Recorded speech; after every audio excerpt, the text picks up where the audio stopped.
Hey guys, I know I said in my last video I couldn't really record often because I don't have anywhere to record since I have a roommate in a dorm and it's just one room and she's always there. So I figured out my solution, and that is sitting in my car.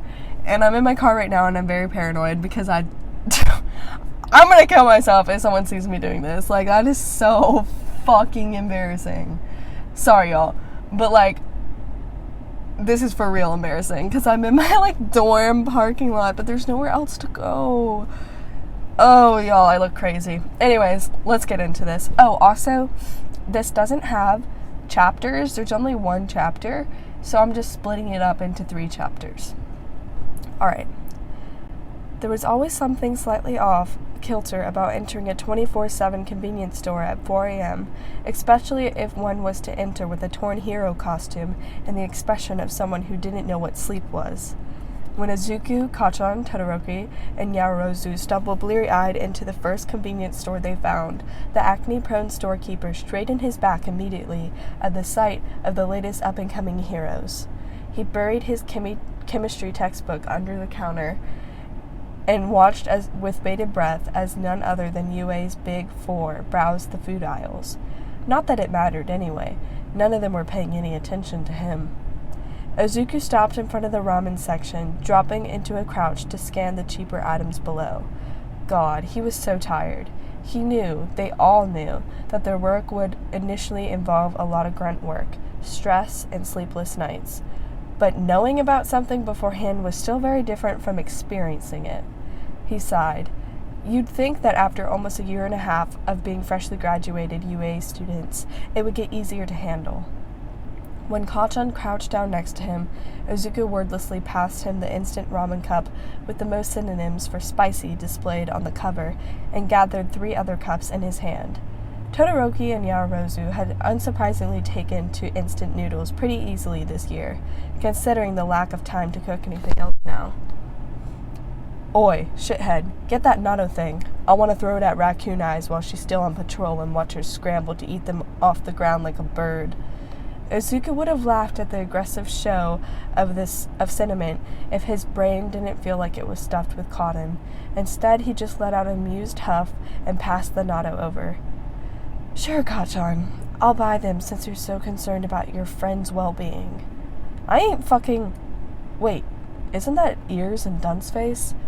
He followed Kachan's line of sight to the small television attached to the wall opposite them. Izuku's eyes widened in surprise when he, indeed, saw Jiro and Kaminari on TV. They were sitting on plush armchairs as the show's host prattled on about something along the lines, the importance of hero work from the desk opposite them. That's... Izuku started, the excitement already swelling up in him. Isn't that Heroes Rising? The talk/game show hosted by the legendary Lady Hanazawa? How did they manage to get an interview there? That's so cool. Did any of you guys know about this? Todoroki materialized in their aisle with his own basket of snacks as Yaoyorozu trailed right behind him. Kyoko mentioned that she was going on air with Kaminari some time ago, she said, eyes falling back to Izuku when the commercial started. It has something to do with Kaminari wanting to increase popularity rankings. Apparently, he's dragging her along because Kirishima couldn't make it, and he didn't want to be lonely.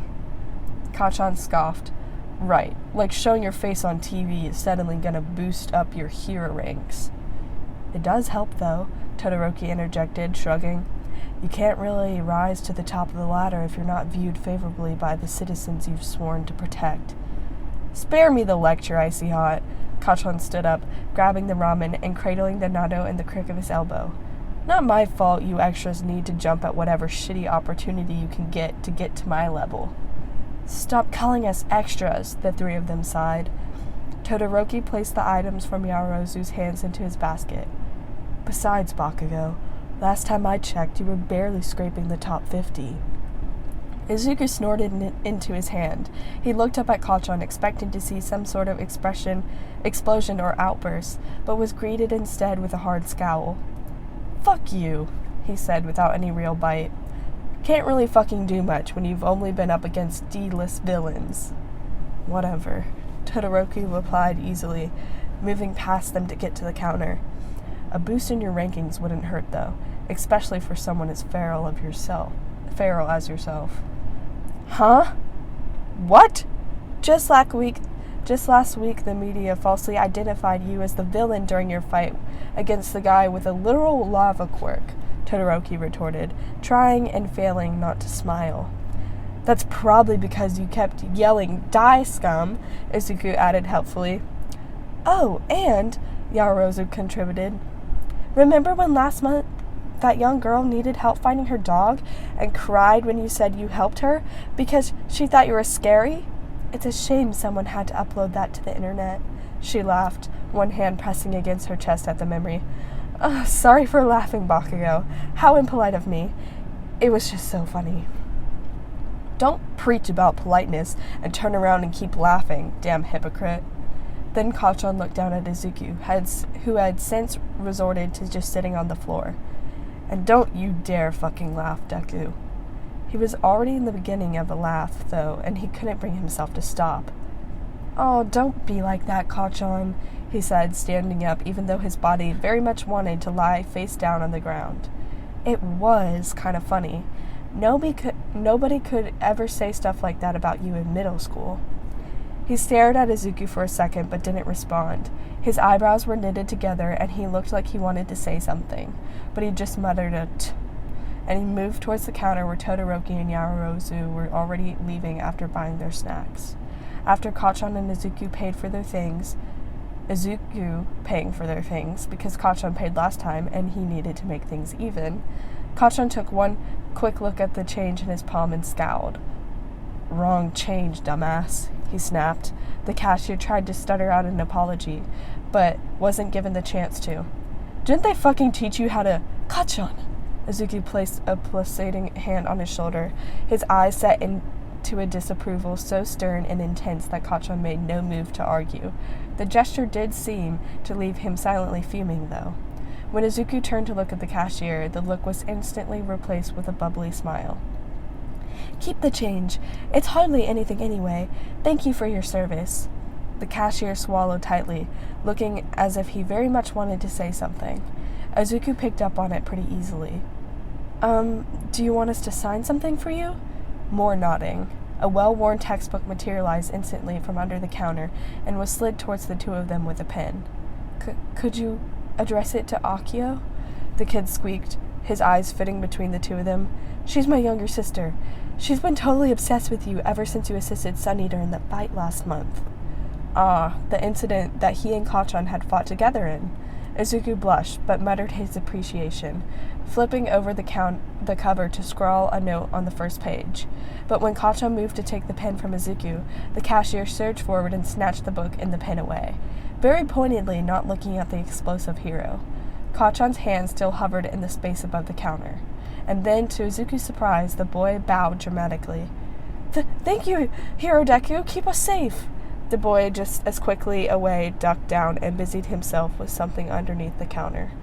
Izuku honestly expected Kacchan to explode at the kid, but when he looked back at him, Kacchan's eyebrows were furrowed, more out of confusion than anything else. The two of them followed Todoroki and Yaoyorozu out of the store, with bags in their hands, feeling a little perplexed at the entire interaction. I think he finds you intimidating, Izuku said tentatively when they stepped outside. Yaoyorozu looked behind them and to watch the cashier through the glass door. Well, Ground Zero in costume isn't the most comforting sight, she said with a one-shoulder shrug. Not to mention, he's always so crass. He definitely needs to go on that show, Todoroki agreed. He pulled his phone out to check the time and sighed. 2 more hours until our shift ends. I suppose we have to return to our positions now. There was a half-hearted grumble of complaining. They did love being heroes, after all, before they said their goodbyes and made their way back to their positions. Izuku walked with Kacchan since they were somewhat stationed close to each other. He glanced at the blonde now, noting his unusual silence. He hadn't even shouted back a retort when Todoroki and Yaoyorozu were teasing him. You good? He asked, leaning a bit forward to catch his eye. Kacchan glanced at him and frowned. Why the fuck wouldn't I be? Something's bothering you, he said simply, not wanting to press it, but he still wanted to get him to spill. There was the slightest, most insignificant hesitation in Kachan's eyes that would have gone unnoticed to anyone who wasn't Izuku. Nothing is fucking bothering me, he grumbled, and then his bottom lip jut out stubbornly, as if his lie hasn't already been obvious enough. Something's definitely bothering you, he sighed, when Kachan didn't say anything immediately. Izuku smiled at him. Hey, I thought you didn't care about what civilians thought of you. I don't, he snapped. He stopped walking, keeping his hands in his pocket as he scowled at Izuku. Then, that dumbass kid, Kachan grit out, as if he couldn't stop himself from talking about it, didn't even fucking say anything to me. And he stopped himself, hesitant to continue. I mean, it looked like me when I once was scared of you, Izuku completed in his head, chest squeezing. Stop thinking about the past. Shut up, Deku. I seriously don't give a fuck what others think about me. He paused, eyes flicking up to the dark sky and back down to Izuku. But it fucking pisses me off when people treat me like some kind of villain. Izuku's heart broke a little at the words. Kachan was far from an angel, and he could be downright callous sometimes, but there was pure heroism within him that burned so much brighter than everyone else, and Izuku had admired this in him for as long as he could remember, and he knew it like it was simply another fact of the world, that there was seriously no chance in hell Kachan could ever become a villain. That was one criticism Kachan had never deserved. Seriously, shut up, Kachan interrupted with an eye roll, sensing Izuku's thoughts, without him having to voice anything out loud. I know, okay? I know. Now can we stop talking about it? It's fucking nothing anyway. It's not nothing, Izuku grumbled, folding his arms against his chest as a frown etched itself on his face. You don't deserve to be seen like that, not after everything you've been through. Fuck, I said I know that already. I could practically hear the speech in your head just now. Izuku managed to crack a small smile at this. You know, there's a game they sometimes play on Heroes Rising called Do You Really Know Me? Kachan raised an eyebrow, unimpressed. And I think we would be so good at it. He smiled even wider as he began to imagine the two of them sitting side by side on those armchairs and on those electric podiums for the game. We haven't had the best track record in the past, but we really worked to get to where we are now, didn't we? If this is your way of dragging me onto that shitty show to boost either one of our rankings, then count me out. I hate the media, and I got nothing to show them. Damn vultures. Izuku pouted. I don't think you, of all people, need to be featured on live television to become a great hero. You're amazing enough without that, and you're strong enough to never need anyone's approval at all. Besides, you're perfect as you are right now, and I wouldn't want anything about you to change. He paused, trying to gather his words. If he looked at Kachan now, he would have seen the stunned expressions at his words, but Izuku had looked down at his hands instead. It would be really cool to see us doing things like that on TV, you know, as hero partners. He really did want to go on that show, if only because he had loved it so much growing up and fantasized about one day on it as a pro hero. And it's not like it would be bad for Kachan either. If the people could see him as just a regular guy with a bit of a rough personality and not some hero with an evil streak, it could do wonders to his ratings. He looked at Kachan as a light bulb flashed excitedly above his head. I heard the record for the game is only 6 questions correct out of 10. A beat passed as Kachan gave him a complicated look. So? Well, I think we can get 10 questions correct out of 10. Another long pause. Wouldn't it be really fun, Kachan? The taller hero just stared back at him, eyes squinting from the obvious bait setup for him, but somehow still unwilling to outright refuse. His eyes roamed over Izuku's face, painted purple and pink under the neon lights they were stopped under. His freckles stood out here, his cheeks a little pinker, his smile soft and inviting. He had meant to say no, actually. He had meant to scoff and shove Deku's head to the side with a, "In your dreams, nerd." but he couldn't tear his eyes away from Deku's stupid smile and his wide imploring eyes, and that stupid tear in his hero's outfit,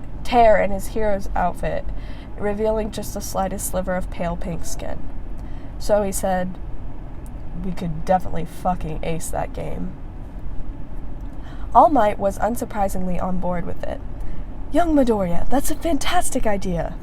"You really think so?" Izuku put his knife down on the cutting board to hold the phone tucked into his shoulder.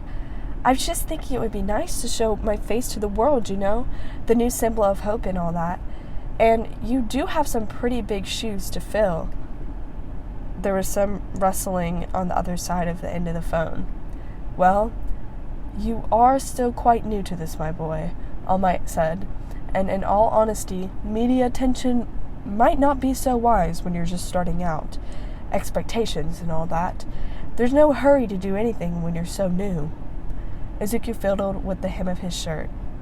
"But," All Might chuckled at this, "but I think that being known by the public isn't going to change the fact that there's still going to be expectations for the type of hero you want to become. Who knows? It might give you even more respect to protect the people, or even more reason to protect the people of this city. Besides, I think the public would love to see you all the same and come to know you and trust you. You have the most charming aura, my boy. I'm sure you would gain quite the following." His cheeks instantly warmed at the praise, still not used to his idol's affection. "Jiro and Kaminari were on the show recently," he deflected. "I saw. You know, as I was watching them, I couldn't help but wonder what it would be like if you participated in the show with Bakugo." Izuku's eyes lit at this, absent-mindedly reaching towards the diced tomatoes before popping some into his mouth. "Right? I was watching some of the old episodes of the show last night, and I was just thinking about how if I had been there with Kachan, I would have known the answer to every single one of them. And the record is 6 questions, correct out of 10, you know? So, when I brought it up with Kachan, he was actually considering it. He's so competitive. It's like, after everything we've been through, the fighting and the miscommunication, I feel like we're in a good place right now." He took a deep breath. "I feel like I understand him now." There was a silence on the other end for a while as All Might let this sink in. My, he said eventually, his voice soft. "Look at how far you two have come." It was the odd, reverent way he said it that made Izuku want to cry. I'm really glad. You know what? I'll see if I can pull some strings and get the pair of you on the show. If Bakugo is on board too, that is." Izuku's spine straightened instantly. "Are you serious? Really? You can do that? That would be amazing. And don't worry about Kachan. I'm sure he would agree. He's been doing this thing recently where he doesn't really argue back anymore." Izuku sheepishly rubbed the back of his neck. It was true, though. Nowadays, he couldn't help but notice the easy way Kachan would just grunt his approval whenever Izuku asked him to do something. "Well, these are just plans for now," All Might warned. "I can't confirm that I can get you a spot on the show, but, well, if I can't recommend you guys to go on it, I'm not sure who else can." "Thank you, All Might. I won't let you down." All Might laughed heartedly. "Let me down? Son, there's no way you can do that. Especially not for a game show. That's..." There was a quiet sound of a doorbell followed by a faint "Toshi?" That must be Inko," he said a little awkwardly. Would you like to say hi to her?" Izuku snorted. There was no need for All Might to be so awkward about dating his mother, but he didn't press it. "No, it's okay. I talked to her yesterday anyway." "Of course," All Might said, sounding happier now that he had opened the front door. "Goodbye, Izuku." "Oh, is that my baby on the phone?" Inko's voice cut out as All Might ended the call. Izuku smiled, allowing himself a second to look at his phone and feel happy for his mother and All Might's new relationship, and steeled himself to go back to making lunch. He sighed over his half-chopped, half-eaten tomatoes. "I can take down a villain in a heartbeat, but I can't chop tomatoes into cubes. Perfect." If Kachan was here, he would have chopped it into perfect cubes with his eyes closed. He tried to imagine Kachan in his kitchen, telling him what to do, and it helped sometimes, except now imaginary Kachan was wrapping one arm around Izuku's waist and guiding his hand to the other, and Izuku's eyes were closing as he caught the phantom caramel scent of nitroglycerin and felt Kachan's hand over his own, his gruff voice in his ear, telling him he could move the knife just so. The knife clattered against the cutting board and his cheeks burned. God, he really needed to get these thoughts out of his head. He was supposed to be Kachan's friend, and there was no way he was going to ruin it with these feelings. He couldn't tell when it started. One day, both of them had been perched on a rooftop, scanning the city below with keen eyes. Izuku had turned to look at him, something conversational on his lips, before the words caught in his throat, as he merely stared at Kachan's still and alert expression. "He's so beautiful in the sunset," he had thought, his heart going 1,000,000 miles per hour. It took all his strength to keep his hand by his knee, even though it yearned to thread itself through Kachan's hair. Things weren't the same after that. But if he really thought about it, if he really dug deeper, he would find that this infatuation, it wasn't new. In fact, it was so familiar and so rooted in his being that his affection was practically muscle memory at this point. It was a wonder that he had only realized it so late. No matter how naturally these feelings had come to him, though, it didn't change the fact that Kachan only thought of them as friends at best. He began chopping up the tomatoes, which with such a frenzied frustration that Kachan would have actually praised him for the speed. That night, Izuku laid awake in bed, mentally going through his to-do list. Okay, tomorrow I need to text Uraraka about things we're going to do with Sue, and I need to get my laundry in order when I get back. I should probably start thinking about a present for Ari's birthday. A buzz from his bedside table startled him out of his thoughts, and he reached for his phone in the darkness. A text from Kachan? He checked the time, bewildered. It was only 9 p.m., so not too late for Kachan either then. Izuku let himself smile like a teenager with a crush and unlocked his phone. What was Kachan going to say? Hujuri. Izuku blinked at his screen. Fuck, ignore that. Ahaha, it's not like you to make typos, Kachan. What are you up to? Didn't I just tell you to ignore that? Go to sleep, Deku. I can't. You know I nearly cut off my finger today. Were you trying to cut tomatoes, weren't you? You know that you can just cut that shit into slices and then go into strips. How has your nerd brain not thought of that? SMH. Geez, how did you even know it was the tomatoes? I don't know why I even ask anymore. It's so cool that you just knew that, though. There were 3 gray dots in the corner that kept appearing and disappearing for a while. Maybe he needed to say something else? Gah, he was just going to thank him for the cooking advice. Oh my god, Izuku gasped as his phone began ringing.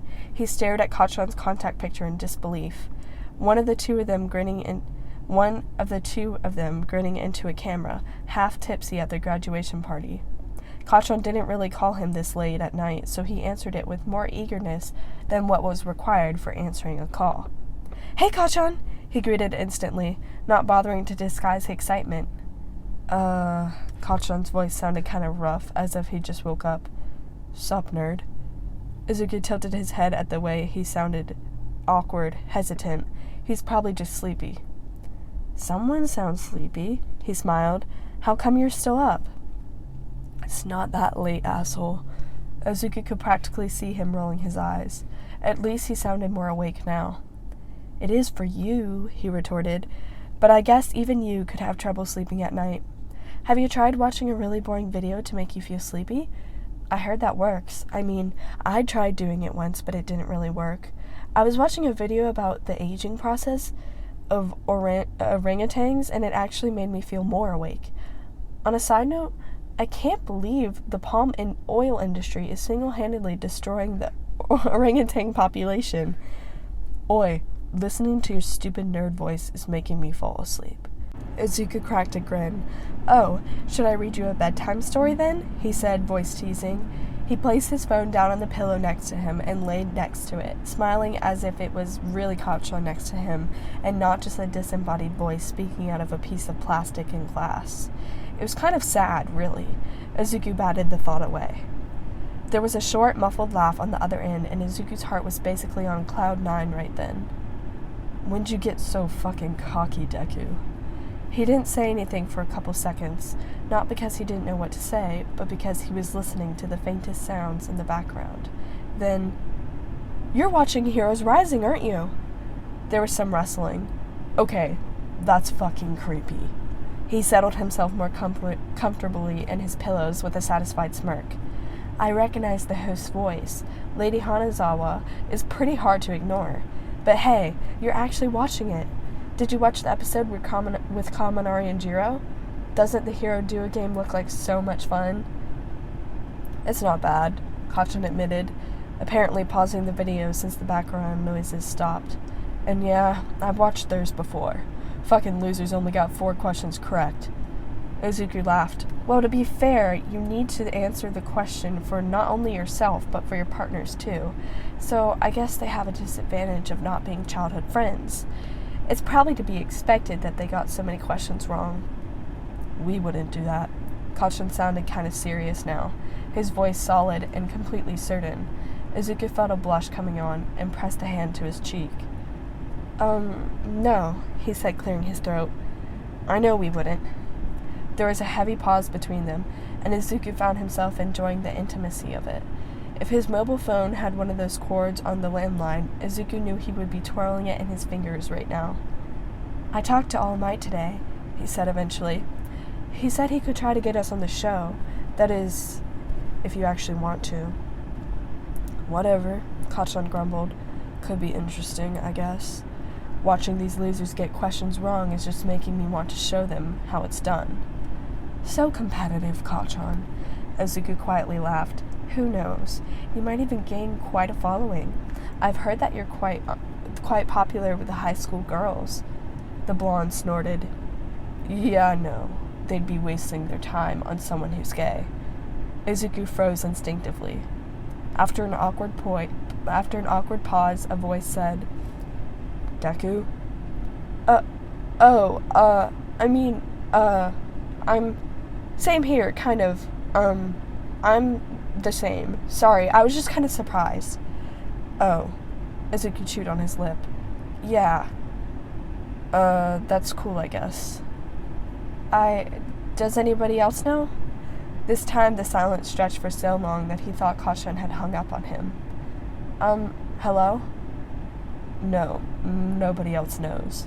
Not like it's anyone's business, anyway. Fair enough, Kachan, he said simply, letting his smile bleed into his words, hoping it would be some sort of comfort to his friend.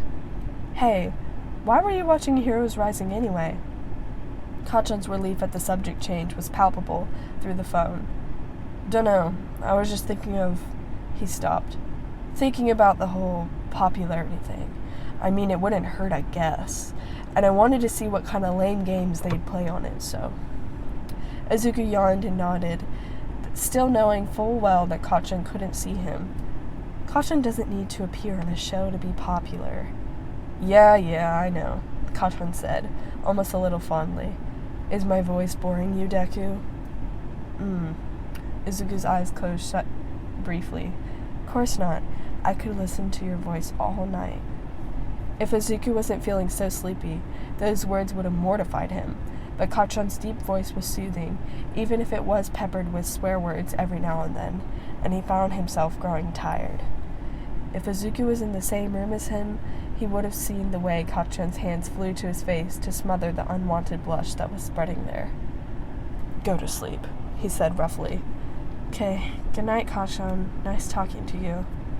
Yeah, night. Izuku fell asleep with the phone still laying underneath his palm.